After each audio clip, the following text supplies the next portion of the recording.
Ek het nog een laaste ding wat ek vir julle graag wil wys, net oor te praat, en dit gaan natuurlik nou oor ons vriend Pinocchio. Nou, ons weet die loosing wat Pinocchio en sy afvaardiging gekry het daar in Washington DC by die Withuis, en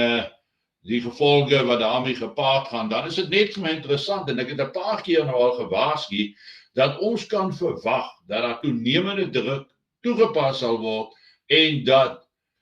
Pinocchio en sy bende nie gaan afsien van dit wat hulle wil doen nie. Ten spyte van dit wat die wêreld wil hê hulle moet doen, het hulle besluit hulle gaan voort met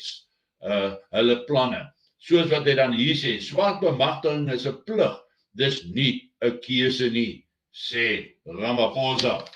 Nou, as ons deur die stuk lees, is dit vir my duidelik.